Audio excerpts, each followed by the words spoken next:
Recording in progress.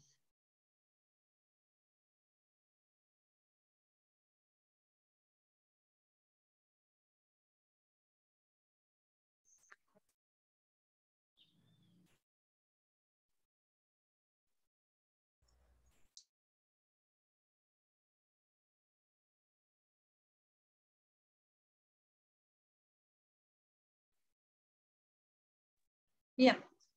¿Se está observando mi pantalla, por favor? Cardiopatías congénitas. Sí.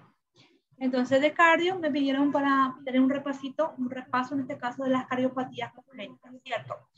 Dentro de las categorías de las cardiopatías congénitas, ustedes deben clasificar en 3 categorías principales. Lo que van a hacer, o lo que van a producir las malformaciones, que van a originar un cortocircuito de izquierda a derecha, lo que van a causar un cortocircuito de izquierda a derecha y lo que van a originar la obstrucción. Con relación, imágenes macroscópicas es lo que nosotros deberíamos ver primero, entender el concepto de cada uno. Y claro, no tenemos imágenes macroscópicas, pero tenemos imágenes ilustrativas, diseños, dibujos, tenemos para poder entender mejor, ¿sí? Los cortocircuitos de izquierda a derecha, en este caso, los más frecuentes son los que producen la comunicación interauricular, la comunicación interventricular, la persistencia del conducto arterioso y las comunicaciones auriculoventriculares. Serían las más frecuentes. Con relación a la comunicación interauricular, existe una comunicación entre aurícula y aurícula. Bien, antes de empezar a hablar del corazón, ¿sí? Tá dando eco, não tá dando para ouvir bem, só tá eco. Sí, es que está lloviendo y mi techo es de lata, sí, pues, hace mucho ruido. Voy a cerrar todas las puertas a ver si mejora. Deme un minuto.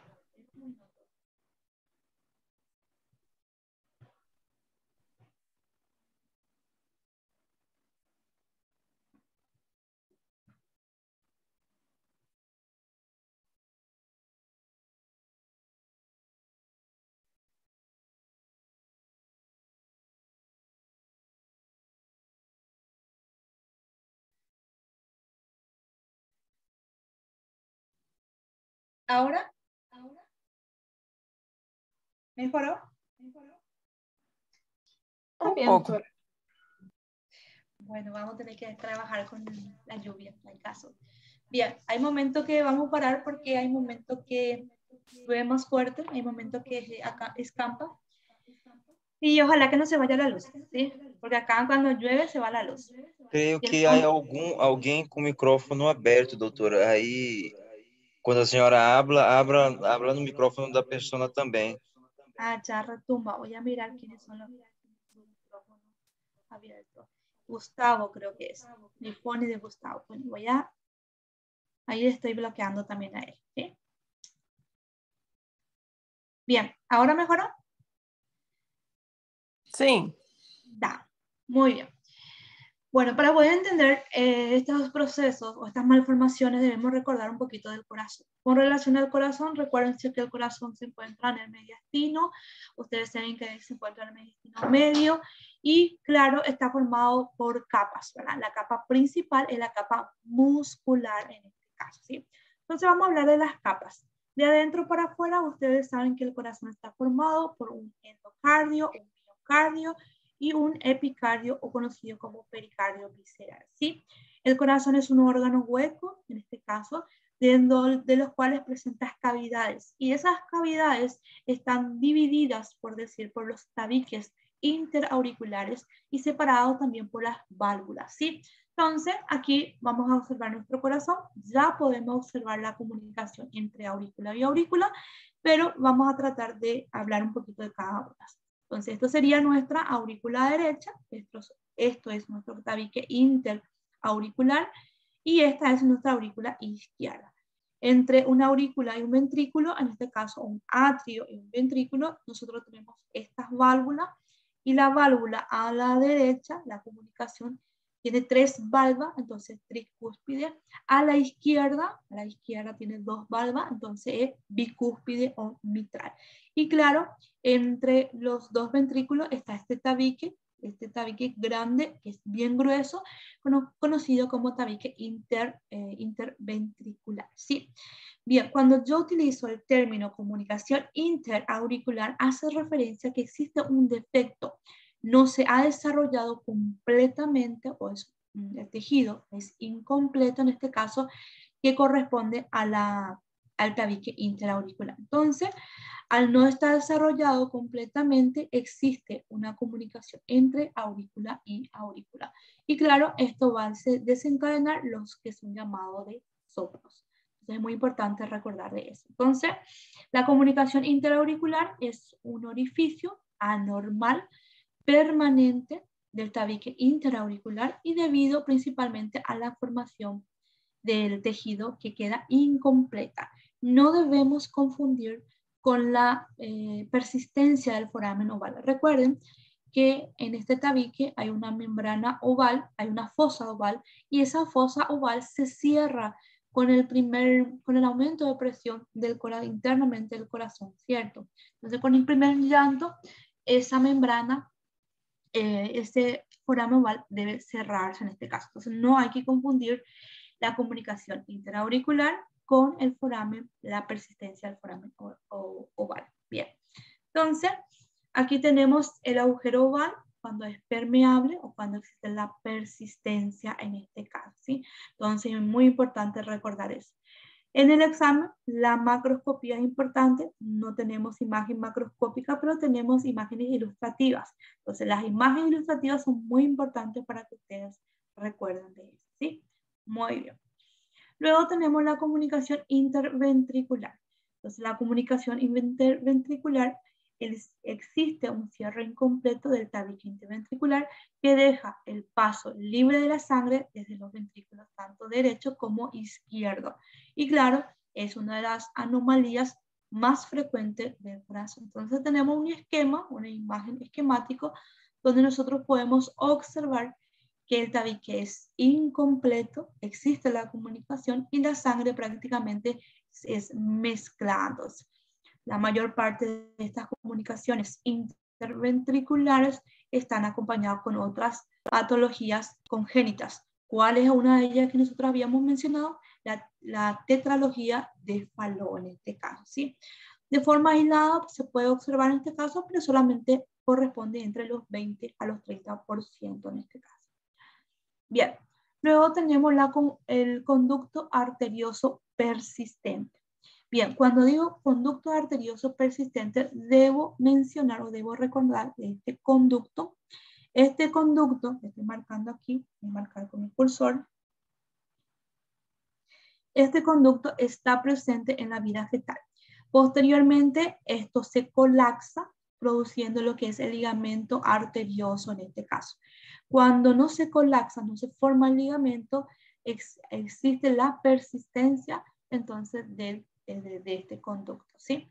Entonces, ¿por qué es conocido como conducto arterioso persistente? Recuérdense que esto es la arteria pulmonar y esto es la arteria aorta. Ambos son, aunque tenemos una coloración verde, azul y la otra roja, ambos son arterias y eso debemos recordar en este caso, ¿sí? Bueno, entonces son las imágenes que nosotros vamos a colocar para el examen. Bien. Marcado ahí el conducto persistente. Luego tenemos la comunicación auriculoventricular en este caso. La comunicación auriculoventricular también es conocida como defecto completo del canal auriculoventricular. Se produce en el fallo embrionario, impide la fusión suficiente de los cojinetes endocárdicos superiores e inferiores del conducto auriculoventricular. Y su consecuencia, existe entonces el cierre incompleto del tabique y una malformación tanto de la válvula que es la tricúspide como la mitral. Y es incompatible en este caso con la vida. Voy a admitirle a unos compañeros. Ahí está. Entonces tenemos la comunicación auriculoventricular. Bien, estos son los que causan un cortocircuito de izquierda a derecha. Ahora bien, vamos a hablar de los cortocircuitos, o por lo menos vamos a citar las malformaciones que van a producir los cortocircuitos de derecha a izquierda. Bien, estas enfermedades nosotros podemos englobar otra vez las enfermedades que producen cianosis. Cianosis en la fase precoz, en este caso, de la vida, lo más frecuente. Entonces, las causas más frecuentes de un cortocircuito de derecha a izquierda son la tetralogía de Fallot, la transposición de los grandes vasos, la persistencia del tronco arterioso, que es diferente en este caso, vamos a hablar del tronco, como del conducto es diferente, la atresia tricuspidia y las conexiones venosas pulmonares anómalas en este caso, ¿sí? Muy bien.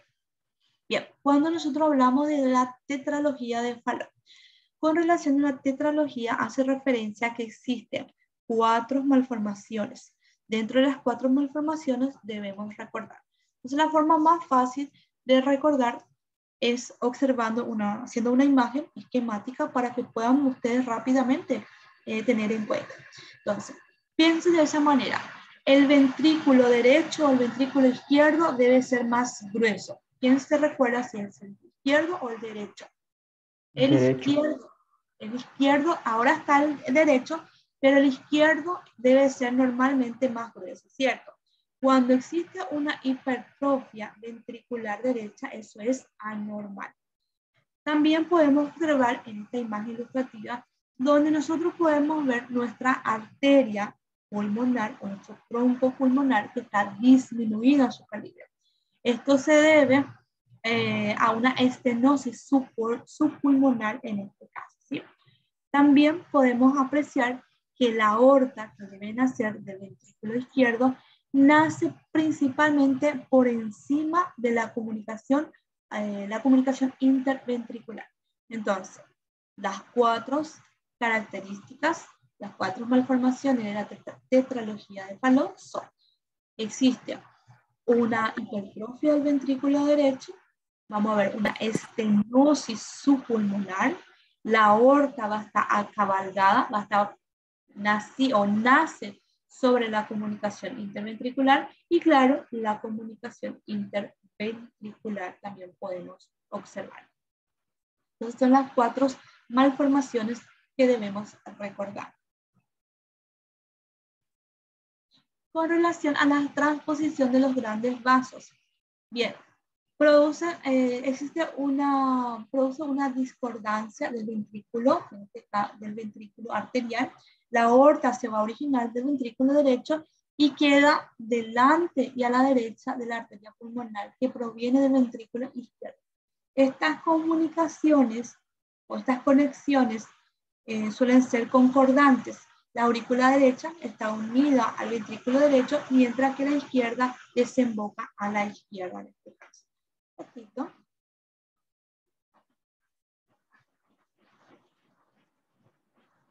Sí, voy a colocar de piel más adelante, ¿sí?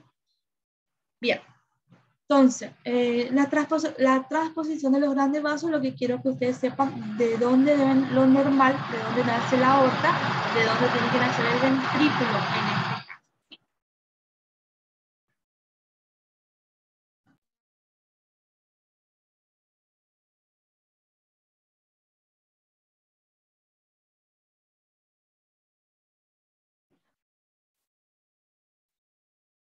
¿Me escuchan bien? Voy a tratar de colocar mi auricular.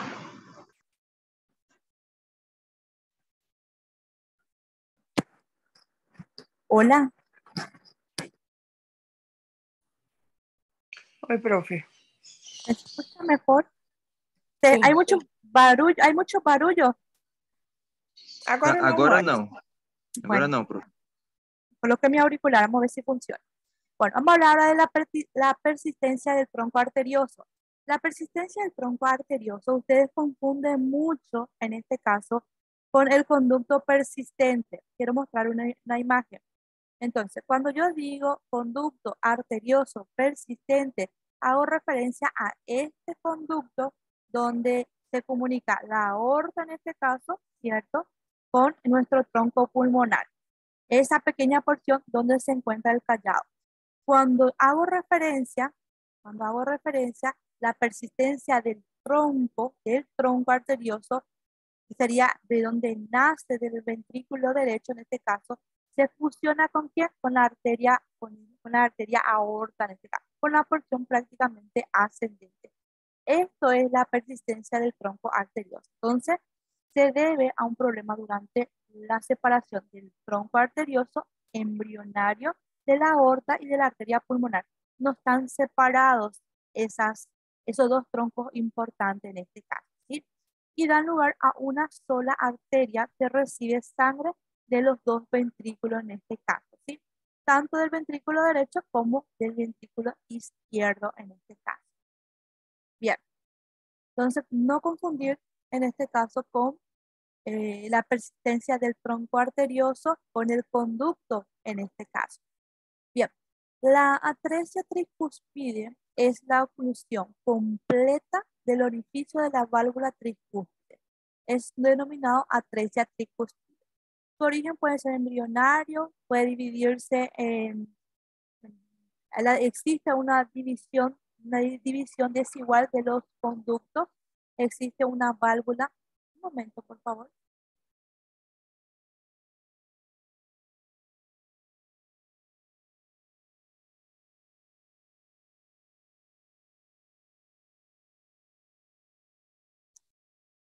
Bien, vamos a intentar.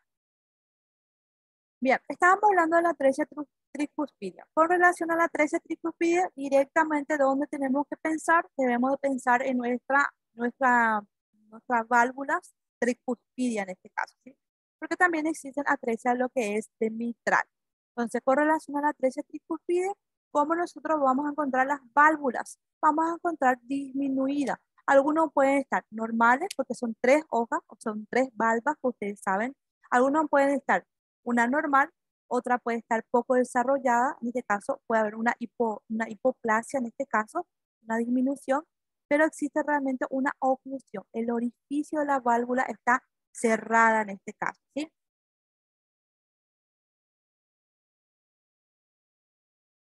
Bien. Con relación a la comunicación, venosa pulmonar anómala total, que también es incompatible con la vida. Esta comunicación venosa pulmonar anómala en las venas principales que serían las pulmonares, no llegan a unirse directamente con la aurícula izquierda. Aparece cuando no se forma de la vena pulmonar común en un periodo embrionario o queda como atrésica en este caso. Los conductos venosos sistémicos primitivos que pueden verse un contenido más anómalo en este caso o a nivel del seno coronario en este caso. Entonces, la comunicación venosa pulmonar anómala es también incompatible en este caso con la vida. Bien, con relación a las malformaciones congénitas obstructivas, entre ellas debemos recordar que es la coartación de la aorta. La coartación de la aorta hace referencia en este caso que existe un estrechamiento, en este caso, de la aorta descendente. Entonces tenemos aquí nuestro corazoncito. Ustedes pueden observar en este caso del ventrículo izquierdo están haciendo la aorta tiene una porción ascendente, luego tiene el callado y inmediatamente después de la tercera rama del callado de la aorta, como ustedes pueden apreciar, existe una disminución del calibre. Esa disminución del calibre es conocido como coartación de la aorta en este caso, ¿sí? Que puede ser de dos maneras, puede ser una forma infantil o una forma adulta. En la forma adulta, en este caso, existe, en la infantil, existe la presencia del conducto arterioso en este caso. Mientras que en la forma adulta no existe este conducto persistente, sino se forma el ligamento arterioso. Entonces aquí estamos marcando la porción de la aorta ascendente, el callado, contamos las 3 ramas, vemos la disminución del calibre, el estrechamiento en este caso, y ahí nosotros decimos que es la coartación. Miramos, estamos observando que aquí sí está colapsado, se formó el ligamento en este caso, entonces es la forma adulta. Mientras tanto, en esta imagen ustedes también pueden observar que existe la persistencia de este conducto. Entonces, esto es la forma infantil. Bien, luego tenemos la estenosis y la atresia pulmonar. Esta malformación relativamente frecuente consiste en una obstrucción a la altura de la válvula pulmonar, que puede ser desde leve o grave. La lesión estará aislada o va a formar parte de una anomalía más compleja. Cuando hablamos de una anomalía más compleja, cuando hablamos de la tetralogía de Fallot. Recuérdense que en la tetralogía de Fallot había una estenosis de la arteria pulmonar. Entonces, de la arteria pulmonar o subpulmonar, como nosotros lo llamamos, ¿sí? También podemos ver en las transposiciones de los grandes vasos, también puede haber en este caso. Bien, la tetralogía, recuerden que va acompañado también de la hipertrofia del ventrículo derecho en este caso, ¿sí? Luego tenemos estenosis y atresia de la aorta. Aquí existe un estrechamiento y la obstrucción congénita de las válvulas aórticas, que las válvulas aórticas en este caso presentan también componentes, en este caso, ratito, presentan los componentes, recuérdense que tiene el anillo y las valvas, pero ¿dónde realmente se encuentra esta obstrucción o este estrechamiento? Puede ser a nivel de valvular, puede ser subvalvular o puede ser supravalvular. Entonces, esta disminución o este estrechamiento nosotros podemos encontrar o a nivel de la válvula o a nivel subvalvular o en supravalvular en este caso, ¿sí?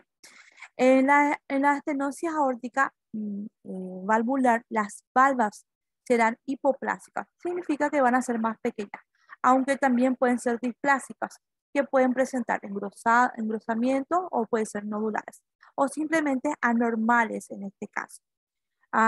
Con relación a la estenosis subaórtica, pueden estar ocasionada por un engrosamiento, en este caso, de forma discontinua, puede estar en forma de collar, debido principalmente al tejido fibroso, o si no, también puede ser debajo del nivel correspondiente de las válvulas.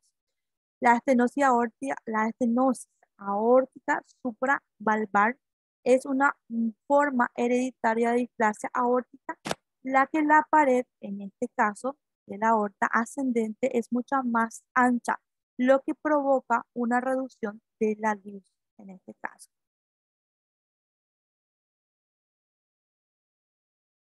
Bien. Voy a retroceder. Bien. Con relación a las congénitas, las imágenes que tenemos son solamente imágenes ilustrativas, no hay realmente imagen que yo tenga, en este caso, que sean macroscopía realmente. Con relación, me gustaría que ustedes sepan si se le pide, cite las categorías principales, en este caso de las malformaciones, que ustedes sepan que existen los que van a originarse de los cortocircuitos de izquierda a derecha, de derecha a izquierda, y los que van a producir una obstrucción. Deben saber cuáles son los citados que producen cortocircuito de izquierda a derecha. Quiero que sepan citar en este caso, o por lo menos que sepan marcar si es que se lo marca. También, cuando se le pregunta, por ejemplo, los cortocircuitos de derecha a izquierda son los que van a producir cianosis. Voy a pasar aquí para que ustedes puedan ver. Entonces, los cortocircuitos de derecha a izquierda, las enfermedades de este grupo van a provocar ¿qué? Cianosis en la fase precoz, en este caso, ¿sí? Y son consideradas por eso cardiopatías congénitas cianóticas. Entonces, a partir de ahí, si se le pregunta, deben saber citar cuáles son las que van a producir estas patologías congénitas. Bien.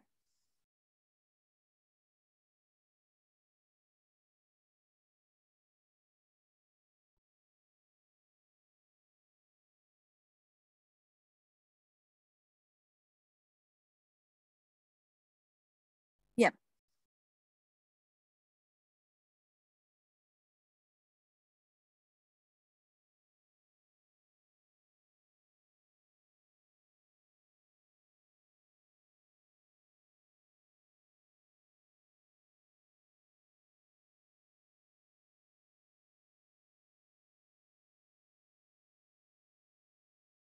Señores, ¿me pueden decir por favor cuándo está compartido mi slide, por favor? ¿Sí?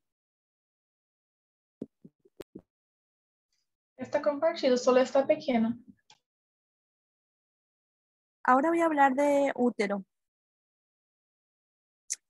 Bueno, recuérdense que la clase es de repaso, entonces son grandes rasgos los posibles temas que van a caer para el examen, ¿está bien? Con relación a las patologías del sistema reproductor femenino, vamos a hablar de útero en este caso. Bien, ustedes saben que el útero es el órgano reproductor femenino. Ustedes deben reconocer que ustedes estudiaron separado el cervix y el cuerpo uterino en este caso. Cuando nosotros hablamos del cuerpo uterino, nosotros siempre mencionamos de adentro para afuera las capas. Entonces hablamos de un endometrio, un miometrio y un perimetrio, ¿cierto? Cuando hablamos solamente del cervix, nosotros decíamos que tiene un epitelio. Ahí el cervix habíamos clasificado en una porción que es exocervix y una porción endocervix en este caso, ¿sí? Lo importante es que ustedes sepan que deben estudiar el útero por separado cuando hablamos patologías del cuerpo y cuando hablamos patologías del cervix. Bien, vamos a pasar. Con relación a las patologías del cervix, primero vamos a hablar de las patologías del cervix. ¿Qué debemos recordar de las patologías que pueden producirse en el cervix? Van a Doutora, ser los dos tipos, ¿sí? doutora, ainda está no primeiro slide. ¿Está? É. Tem que- Ah, espera que se trabó. Estoy pasando mi slide, no sé por qué no pasa. El tiempo ainda está, está pequeno ainda, eu acho melhor fechar e abrir de novo o slide, não sei. bueno, voy a hacer eso.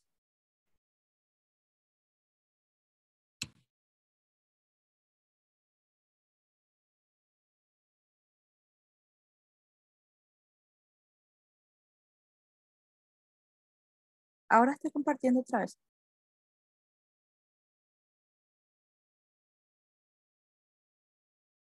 Não apareceu nada. ¿no?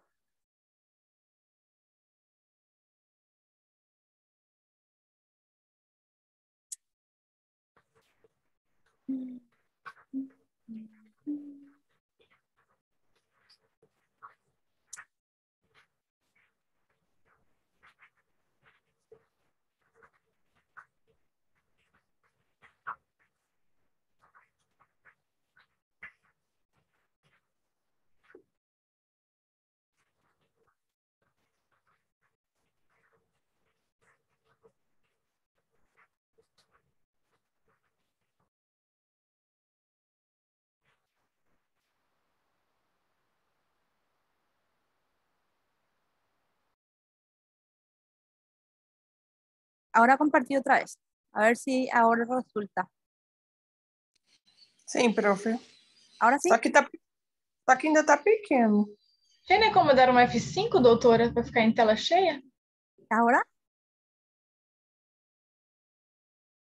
Es que ya le di la tela grande. ¿No? Não. Pequeno ainda. Vamos a ver. Déjeme un minuto, voy a resolver. Voy a cerrar todo porque abrí muchos contenidos de una sola vez.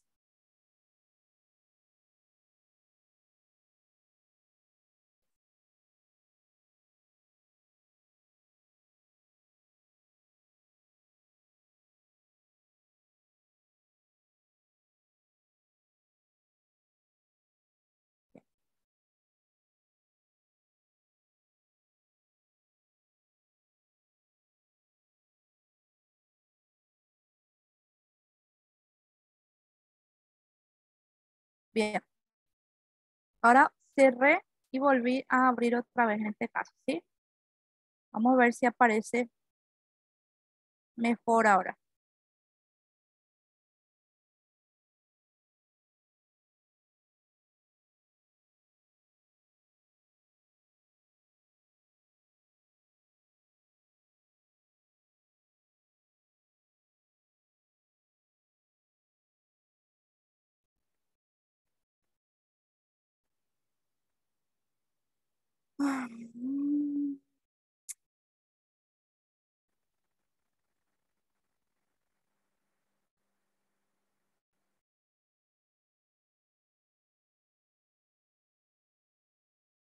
Ahora me tienen que decir si funciona o no.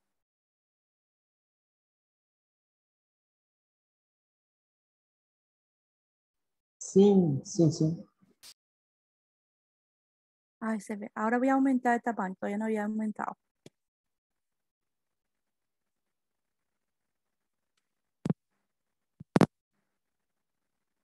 Ahora estoy cambiando, ¿no?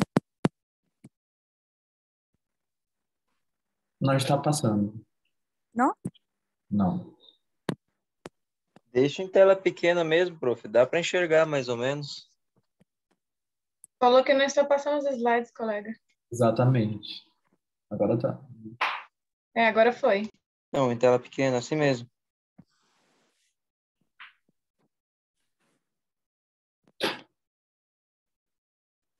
Pode ser assim, doutor. Está passando os slides.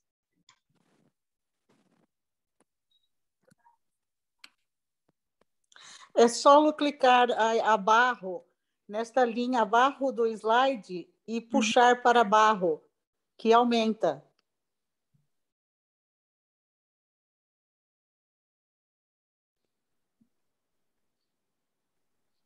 No, y eso ya hice ya. Si siempre hago lo mismo. Donde está escrito os dados aí. Se puxar a barra para baixo, aumenta o slide.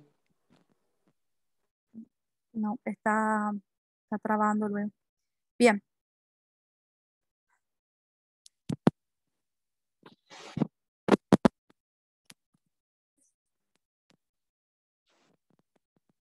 Entonces,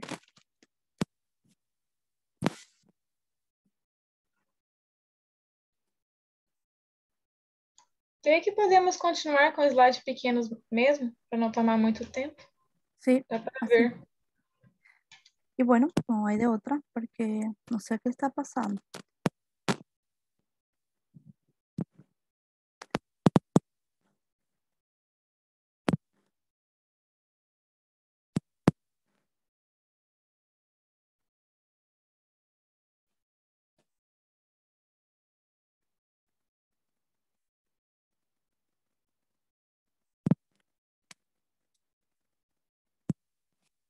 Sí, esto.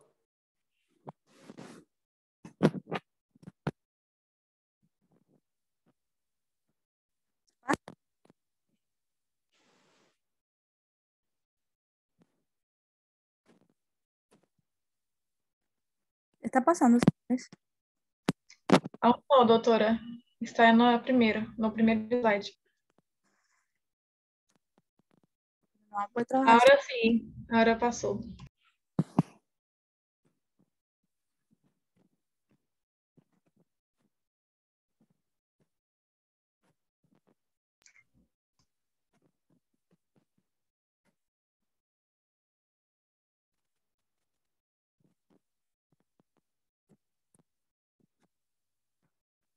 Ahora se cerró automáticamente.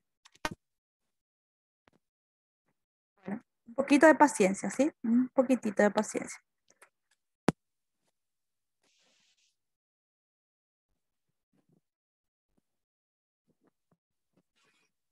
Si pasa o no pasa, ¿está bien? Los slides para poder continuar en la clase, si no, queda difícil.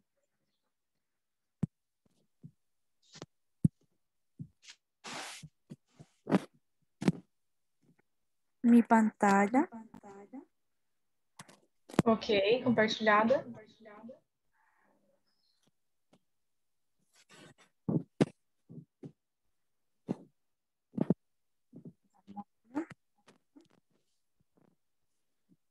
Perfeito.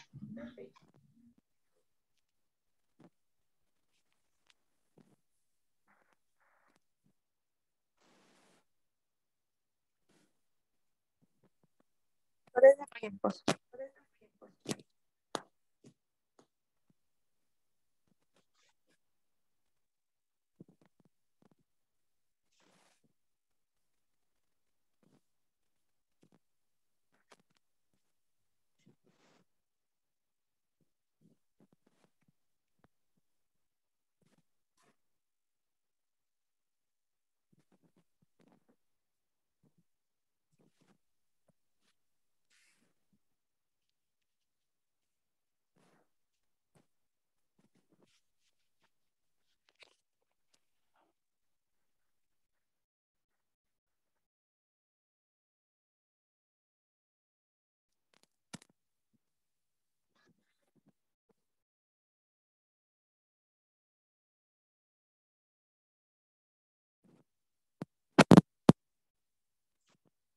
pantalla.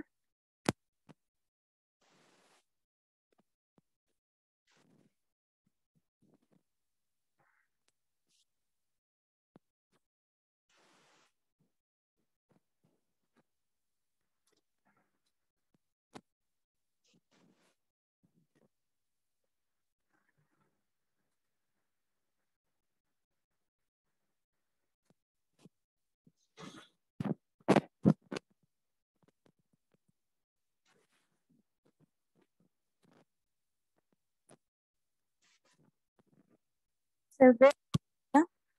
Por favor. Sim, doutora, se vê.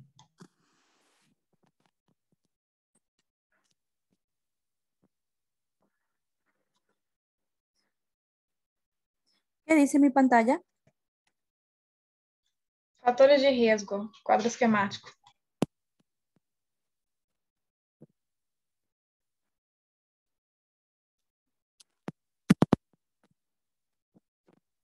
Factores de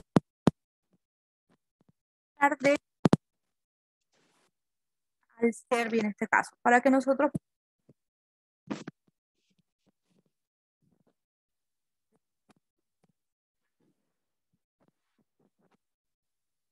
sabemos que la edad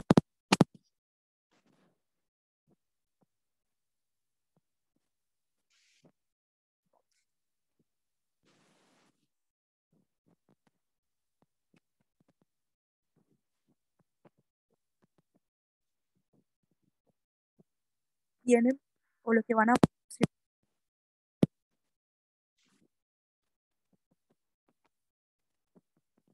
Prof, o áudio tá um pouco estranho. Parece que tá pipocando. ¿Y ahora? ¿Me escucha mejor? Ahora sim, Perfeito, doutora. ótimo. Perfeito. Lo que puse es mi auricular. Si es que no resulta ahora, vamos a tener que parar y mañana empezamos la clase porque ahora hay mucho ruido. Ahora está Hola. normal, doutora. Está normal. Ah, bueno. Bien. Entonces habíamos mencionado, con relación a esta patología que vamos a hablar, el cervix. El cervix, ¿cuál es la porción? El cuello del útero. Del cuello del útero nosotros debemos saber que hay un agente etiológico involucrado. ¿Cuál es el agente etiológico? El virus papiloma humano. Ese virus papiloma humano nosotros habíamos clasificado. Voy a pasar aquí. Los que tienen riesgo, los que van a producir riesgo oncogénico alto, que principalmente sería el 16 y el 18, pero también ustedes deben saber que existe el 31, el 33, el 35, el 39 en este caso. Lo que tiene riesgo oncogénico bajo, que sería el 6 y el 11. Por si se le pregunte, por ejemplo, las neoplasias malignas son producidas por el HPV, por los virus papiloma humanos de que tienen riesgo oncogénico alto y son únicamente 16 y 18, no lo son así. También existen otros que son menos frecuentes, pero que sí pueden llegar a producir las neoplasias malignas, ¿sí? Entonces tenemos aquí la tabela para que ustedes recuerden cuáles son los que tienen riesgo oncogénico alto y los que tienen riesgo oncogénico bajo, ¿sí? Muy bien. Entonces, las neoplasias nosotros clasificamos neoplasias premalignas y las neoplasias malignas en este caso, ¿sí? Con relación a las neoplasias malignas, hablamos siempre del carcinoma cervical en este caso. Y para nosotros poder entender, para poder llegar a entender en este caso, esta neoplasia, se realizan tanto estudios epidemiológicos, clínicos, patológicos y como la genética molecular en este caso, ¿sí? Entonces, ¿cómo nosotros debemos estudiar en este caso nuestro cervix? Y voy a mostrar aquí en esta imagen toda esta superficie que estamos observando. Lastimosamente no aumenta de tamaño, por eso no puedo.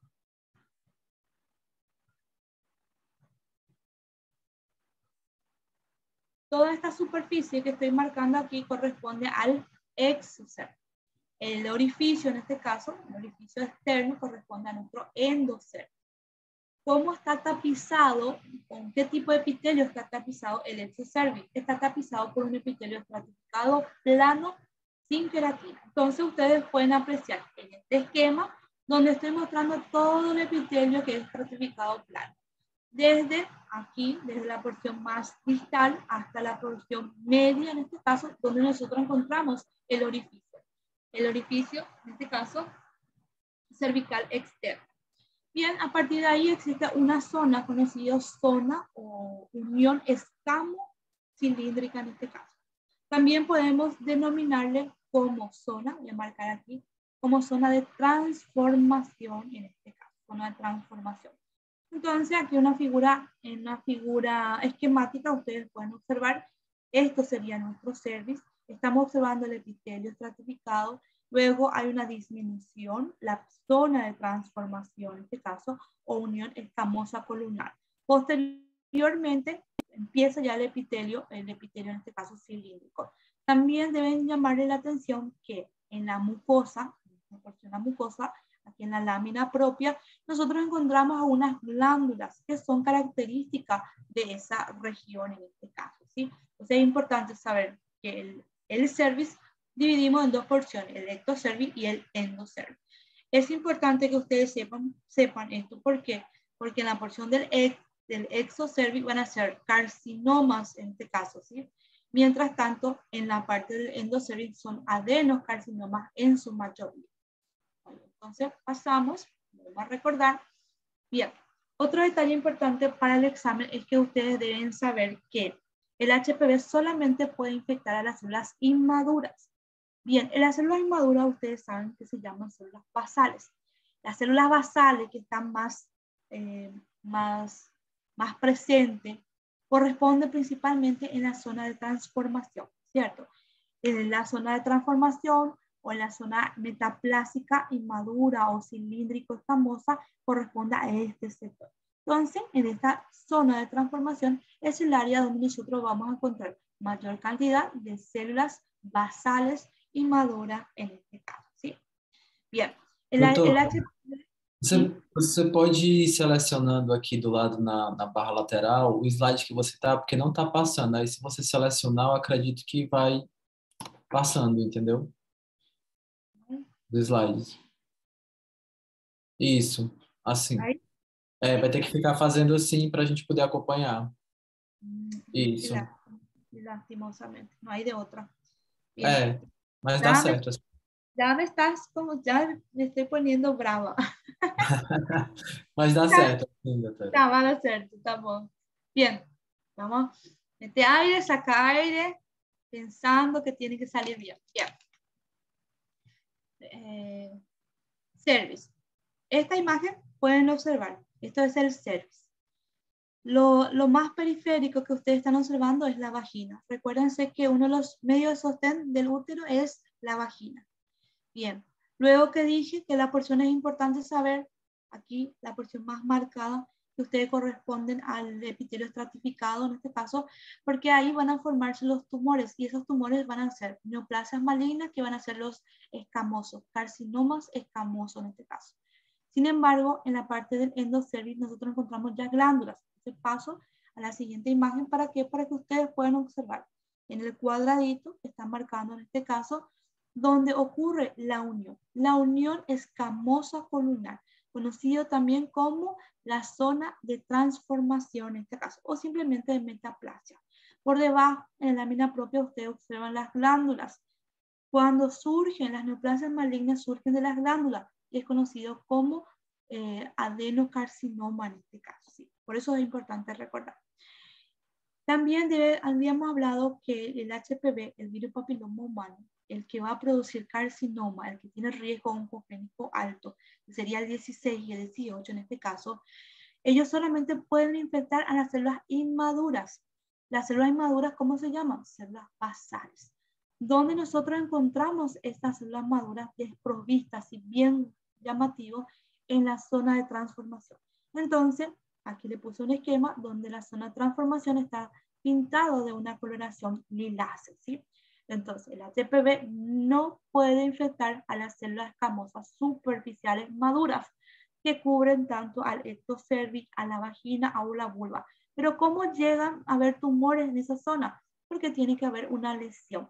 Hay una lesión donde esa lesión deja pasar a los virus desde la parte más externa se introducen mediante la lesión hasta llegar a las células basales, ¿sí? Entonces eso es importante recordar. Pregunta de examen. Bien, con relación a los extractos. Recuerden que el extracto estratificado, nosotros en la piel habíamos mencionado que la epidermis tenía un extracto basal, un extracto espinoso, granuloso, lúcido, un extracto córneo, ¿sí? Aquí, en esta región, nosotros llamamos diferente a los extractos. ¿Cómo se llaman los extractos? También extracto basal, parabasal, escamoso y el escamoso maduro, en este caso. Entonces, el HPV tiene que infectar a las células basales. Una vez que están adheridos al genoma, en este caso, ya pueden empezar a producir en este caso. Entonces, tenemos aquí epitelio infectado. Las infecciones ya van a producir adherido a su genoma, ellos van a hacer cambios y esos cambios van a hacer las infecciones, van a producir las proteínas I, la proteína E1, E2, luego la E6, la E7. Para que ocurra una replicación viral tienen que producir las proteínas E6 y E7. Y cuando ya ocurre el ensamblaje, las proteínas que se producen serían L1 y L2. Posteriormente, ya las células escamosas, en este caso, ya contienen el virus y son descamadas en este caso, ¿sí? Entonces, las células, los virus solo pueden infectar a las células escamosas inmaduras, ¿cierto? Pero la replicación puede ocurrir, ocurre en este caso, en las células maduras, porque ya están dentro del genoma. A medida que ellos van subiendo de capas, en este caso, van cambiando su morfología. Esos cambios morfológicos en las células, en los queratinocitos o en las células escamosas, nosotros conocemos como atipia coloicítica. Entonces aquí le voy a marcarle, estoy marcando aquí, vamos a colocar en rojo, se llama atipia coloicítica, ¿sí? Como nosotros vamos a ver, con un halo, con un núcleo central o puede estar desplazado, un halo perinuclear y el citoplasma más amplio en este caso, ¿sí? Entonces, la siguiente imagen, vamos a pasar aquí. Aquí solamente es el ciclo infeccioso en este caso para que ustedes puedan volver otra vez a recordar cada uno de ellos. Bien. Entonces, como nosotros vemos un cervix normal, tenemos que diferenciar la lámina propia, en este caso aquí, esto sería nuestra mucosa. Esto que estoy marcando aquí sería la porción de nuestro epitelio, estratificado plano sin queratina, y claro, está descansando sobre su membrana, sobre la membrana basal, y por debajo está nuestra lámina propia. Bien. Cuando nosotros decimos cuáles son los efectos que producen el HPV en este caso. Entonces, el HPV produce los cambios conocidos como atipia coloicítica. Entonces, las células escamosas se convierten en coloicitos. Cuando nosotros podemos observar varios coloicitos, decimos coloicitosis en este caso. Entonces, aquí nosotros podemos observar la mucosa, el epitelio, la lámina propia, y vemos como si fueran estos espacios blanquecinos en este caso, que son prácticamente una célula de un aspecto vacuolado en este caso, edematoso en este caso.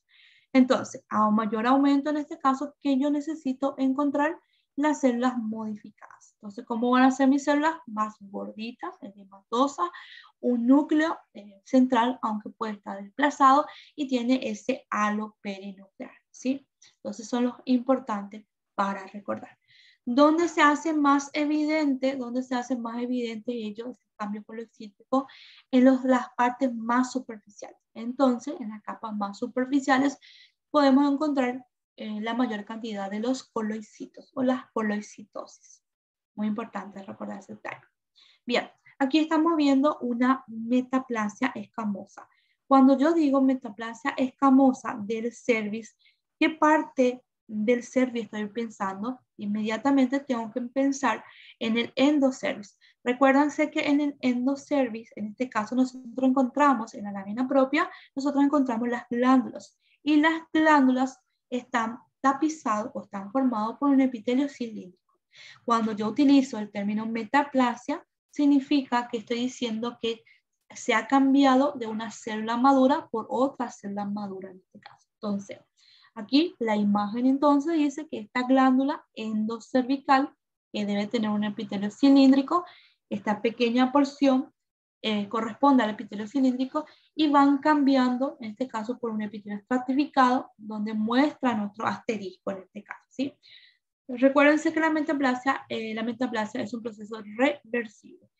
Bien, ¿por qué ha cambiado este epitelio? Ha cambiado este epitelio por los procesos inflamatorios que han cursado en este caso, ¿sí?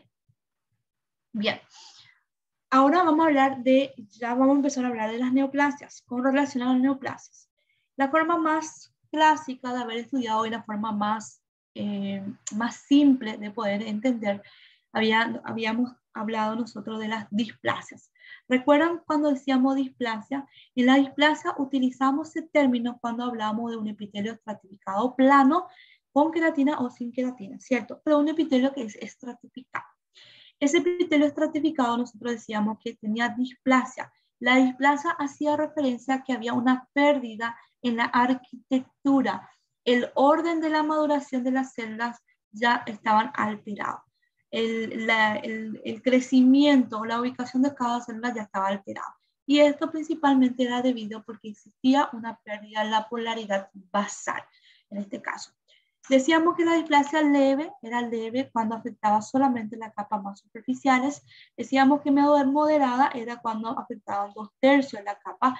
Y decíamos que era displasia severa cuando existía una afectación de todas las capas, ¿cierto? Bien, esto de esta manera se había clasificado desde los años de 1950 hasta el 69. Entonces, esta era la clasificación que se utilizaba para las neoplasias del CERES. Posteriormente, entre los años 70 y 89, cambió esto, colocando como SIN 1, SIN 2 y SIN 3. Como ustedes pueden observar, SIN 1 es una displasia leve, se considera como una displasia leve. Posteriormente, el SIN 2 es como si fuera una displasia moderada. Y SIN 3 ya entra la displasia severa y el carcinoma in situ. En la displasia severa y el carcinoma in situ, recuérdense que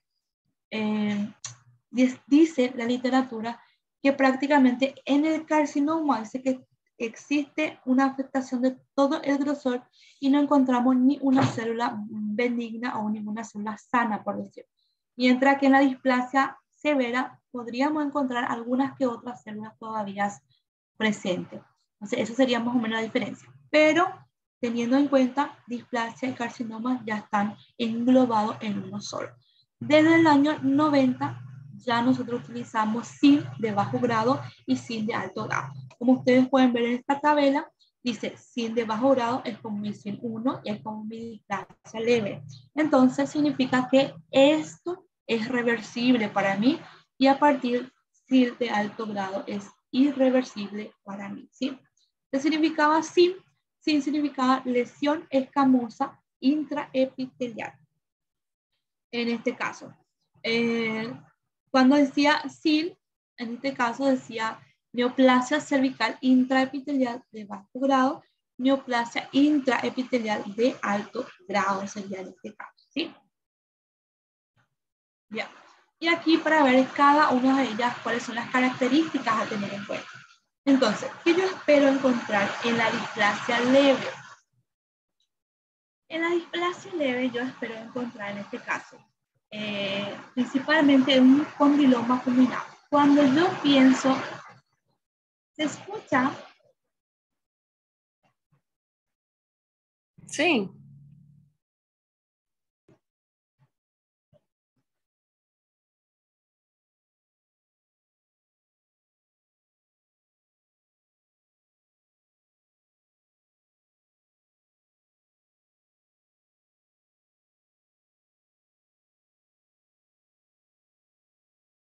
Pode continuar, prof, sem problemas. No, lo que pasa es que tengo mi antena afuera y está lloviendo fuerte y hace ruido mi techo y mi antena se mueve de mi internet. Por eso hay ese corte. Entendi. Bien. Cuando yo digo displasia leve, recuerden la displasia leve. La displasia leve para nosotros era reversible. Eso nosotros entonces hablamos de SIN 1 y el que forma mayor cantidad de SIN 1 serían los condilomas acuminados o los condilomas planos en este caso. Y yo espero encontrar si tengo en un condiloma acuminado histológicamente hablando cambios colorcíticos. Esos cambios ciclos para que eran para nosotros eran que nuestra célula estaba vaporizada, tenía un núcleo perinuclear y el citoplasma era más claro. ¿Sí? Cuando yo refería al STIM tipo 2, existía una displasia más intensa. Ya existe un retraso en la maduración de los queratinocitos, principalmente a nivel del tercio medio. Y en la displasia del STIM 3 hace referencia en este caso que ya hay un pleomorfismo marcado, hay un hipercromatismo, una falta de maduración de las células y también encontramos los cambios coloridos. Entonces, mirando nuestras imágenes correspondientes.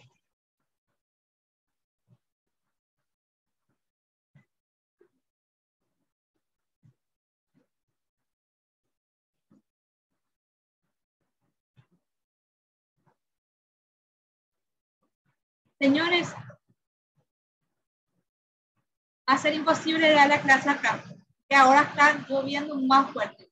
Podemos estar mañana en la clase más temprano, eso a las 3 de la tarde hasta las 7. ¿Qué les parece? Así voy a dar todo el contenido mañana. Amanhã teremos prova de fármaco, doutora. Deixa gravado, professora, e a gente assiste na plataforma. Seria melhor mesmo gravado. Yo no tengo problema de dar sábado también. El problema es que me está difícil ahora dar la clase así. Pode ser no sábado, então, ou amanhã de manhã, não sei. Pode ser sábado, então, porque amanhã a gente tem prova de fármaco. Poderia ser amanhã de manhã, porque sábado é mais complicado. Sábado tem gente que não pode. Pode ser amanhã de manhã. Pode ser amanhã de manhã, então. Le voy a chatear al doctor y le voy a decirle porque me aturbe mucho el ruido y queda muy mal. No se va a poder dar la clase así. Sí, está muito barulhento mesmo. Sí, hay mucho ruido y mi señal también se traba mucho. Mi computadora no está avanzando. Discúlpeme, ¿sí? Bueno, vamos a dejar para mañana, entonces, o me dicen qué día vamos a continuar, ¿está bien? Qual horário amanhã, doutora? Voy a hablar con el profe. Sí, ok. Yo puedo dar la clase mañana en la mañana a partir de las 8, no tengo problema. Me dicen el horario y me conecto con ustedes, ¿sí? Perfeito, doutora. Poderia ser às 9 da manhã. Puede ser a las 8, entre las 8 y las 9 de la mañana puede ser, sin problema. Ok. Ojalá que pare la lluvia, ¿verdad? Mientras que no llueva. Les dejo. Gracias, doutora. Ok, graças, doutora.